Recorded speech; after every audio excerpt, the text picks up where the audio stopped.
Weight loss ஆகிறதுக்கு என்னங்க காலையில் பிரேக்ஃபாஸ்ட் எடுக்கலாம். இந்த மாதிரி ஒரு ஃபுட் ஹேபிட் உங்களுக்கு இருந்துக்கிட்டே இருந்துச்சுன்னா கார்போஹைட்ரேட்ஸ் உடலில் சேருமே தவிர ஃபைபர் உடலில் சேராது.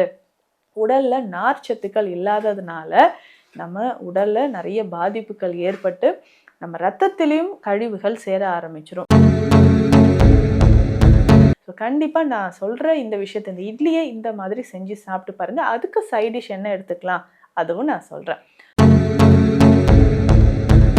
இப்படி நீங்கள் எடுத்து பாருங்கள். இப்போ 3 வகையில் நான் சொல்லியிருக்கேன். இது நல்லாவே உங்களுக்கு வெயிட் லாஸ்க்கும் பசி சீக்கிரம் எடுக்கக்கூடாது அப்படின்னு நினச்சிங்கன்னா இதை எடுத்துக்கலாம்.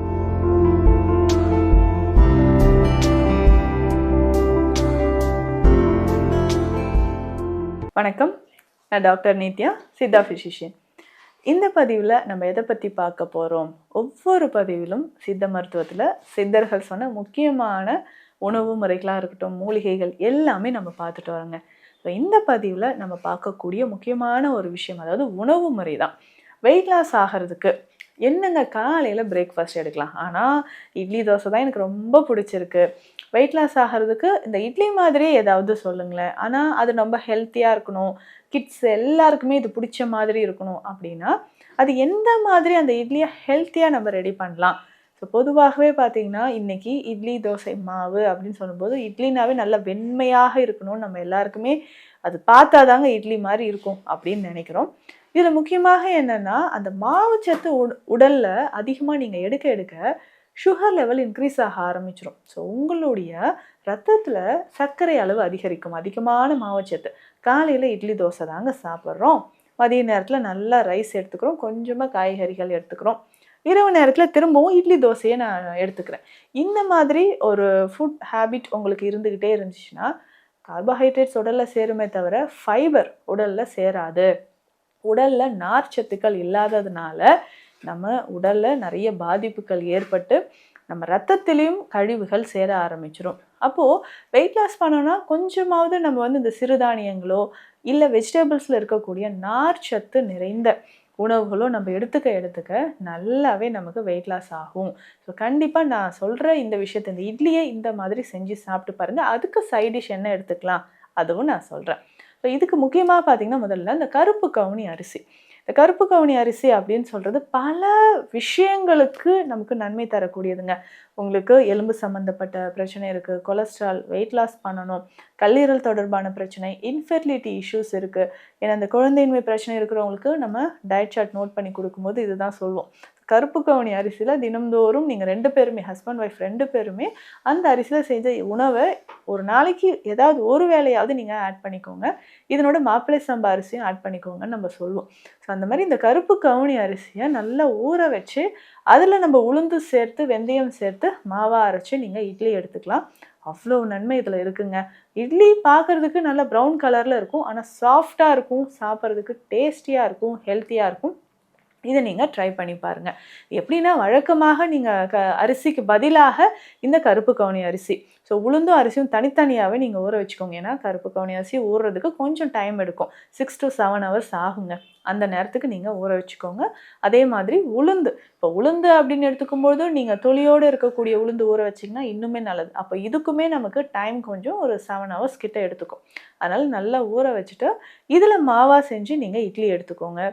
ஃபைபர் கண்டென்ட் நமக்கு நல்லாவே இருக்கும், சுகர் லெவல் குறைய ஆரம்பிக்கும். ஸோ வெயிட் லாஸ் பண்ணுறதுக்கு இது ரொம்ப ரொம்ப ஈஸியாக இருக்கும். ஸோ இதில் லோ கிளைசிமிக் இண்டெக்ஸ் இருக்கிறதுனால உடனே பசி அப்படின்னு 11 மணிக்கெலாம் நான் வேறு ஏதாவது ஸ்நாக்ஸ் சாப்பிட்றேன், சமோசா பஜ்ஜி வடை சாப்பிட்றேன்னு நீங்கள் தேடவே வேண்டாம், பசி இருக்காது. ஸோ அந்த டைமில் நீங்கள் ஏதாவது ஹெர்பல் டீயோ இல்லை ஏதாவது ஒரு ஃப்ரூட்ஸோ நீங்கள் சாப்பிட்டுக்கலாம். அடுத்து முக்கியமானது அப்படின்னு பார்த்தீங்கன்னா திணை. இந்த திணை அரிசி அப்படின்னு சொல்லும்போது எலும்புகள் நரம்புகளுக்கு ரொம்ப வலிமை தரக்கூடியது, சிறுதானிய வகைகளில் ரொம்ப முக்கியமானதுங்க. ஸோ இந்த திணை அரிசியை நீங்கள் பயன்படுத்தும்போது நம்ம உடலில் எலும்புகளும் நரம்புகளும் நல்லாவே வலிமையாக ஆரம்பிக்கும். ஸோ நரம்புகள் வலிமையாக இருக்க நீங்கள் திணை அரிசியை எடுத்துக்கலாம். சிறுதானிய வகைகளில் இது ரொம்ப ரொம்ப முக்கியமானது. ஸோ இதை நீங்கள் எடுத்துக்கும்போது நம்ம உடலில் இருக்கக்கூடிய இந்த கழிவுகள் நல்லாவே வெளியேற ஆரம்பிச்சிடும். ஸோ ரெகுலராக இதை நீங்கள் ஃபாலோ பண்ணிக்கிட்டே வாங்க. ஏன்னா திணை அரிசி அப்படின்னு சொல்லும்போது சாப்பிடும்போது இந்த தேனோட திணை மாவு சேர்த்து செய்யக்கூடிய பண்டங்கள் குழந்தைகளுக்கு நல்ல ஒரு ஹெல்த்தியாக இருக்கக்கூடிய ஒரு விஷயமா இருக்கும். ஸோ இதில் நம்ம இட்லி செய்து சாப்பிடும்போது கிடுகிடுன்னு உங்களுக்கு வெயிட் லாஸ் ஆக ஆரம்பிக்கும். ஃபைபர் அதிகங்க, அதே மாதிரி கால்சியமும் இதில் ரொம்ப ரொம்ப அதிகம். இதை நீங்கள் தாராளமாக எடுத்துக்கலாம். அடுத்தது இது ஆண்களுக்கு ரொம்ப முக்கியமானதுங்க. அந்த உடல் வலிமையாக இருக்கிறதுக்கும் இன்னைக்கு பெரும்பாலும் நிறைய பேருக்கு அந்த கால்சியம் லெவல் குறைவாக இருக்கும். ஸோ அதை நம்ம பேலன்ஸ் பண்ணுறதுக்கும் கம்பு எடுத்துக்கோங்க. ஸோ கம்போட உளுந்து சேர்த்து அரைச்சிக்கலாம். இல்லைங்க கம்பு மட்டும் போட்டால் ஒரு மாதிரி எனக்கு டைஜஷன் ஆகாத மாதிரி இருக்குது அப்படின்னு சொன்னீங்கன்னா, கம்பும் இதனோட சிறு சோளம், வெண்மை நிறத்தில் சிறு சோளம் இருக்குது பார்த்தீங்களா, இதை சேர்த்துக்கோங்க. இது ரெண்டுமே நீங்கள் எடுத்துக்கலாம். தனித்தனியாக ஊற வச்சுட்டு, இது ஊறுறதுக்குமே ஒரு 7 மணி நேரம் கிட்ட தேவைப்படும். இதை தனித்தனியாக ஊற வச்சு எடுத்துட்டுக்கோங்க. இதனோட உளுந்து சேர்த்து நீங்கள் இட்லியாக எடுத்துக்கலாம். ஸோ இப்படி நீங்கள் எடுத்து பாருங்கள். இப்போ 3 வகையில் நான் சொல்லியிருக்கேன். இது நல்லாவே உங்களுக்கு வெயிட் லாஸ்க்கும் பசி சீக்கிரம் எடுக்கக்கூடாது அப்படின்னு நினச்சிங்கன்னா இதை எடுத்துக்கலாம். இதுக்கு சைட் டிஷ்ஷாக நீங்கள் வழக்கம் போல் சாம்பாரோ இல்லை தக்காளி சட்னியோ இல்லை தேங்காய் சட்னியோ புதினா சட்னியோ வச்சு சாப்பிட்டு பாருங்கள்.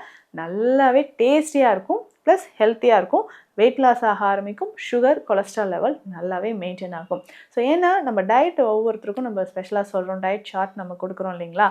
ஸோ அப்போது நிறைய பேருக்கு வர டவுட், இதை நான் எப்படிங்க ரெடி பண்ணி சாப்பிட்றது அப்படின்னு கேட்டிங்கன்னா, ஸோ நிறைய பதிவுகளில் நம்ம டயட் உணவு சம்மந்தப்பட்டது ஆரோக்கியமான உணவுகள் எல்லாமே போட்டிருக்கோம். ஸோ உங்களுக்கு தேவையானது அதை வீடியோவை பாருங்கள். உங்களுக்கு ரொம்ப கிளியராக அது புரிகிற மாதிரி இருக்கும். ஸோ மேலும் உங்களுக்கு உடல் எடை குறைக்கணும், அது தொடர்பான மருத்துவ ஆலோசனைகள் தேவைப்பட்டால் ஸ்க்ரீனில் இருக்கிற நம்பருக்கு கால் பண்ணுங்கள். நன்றி.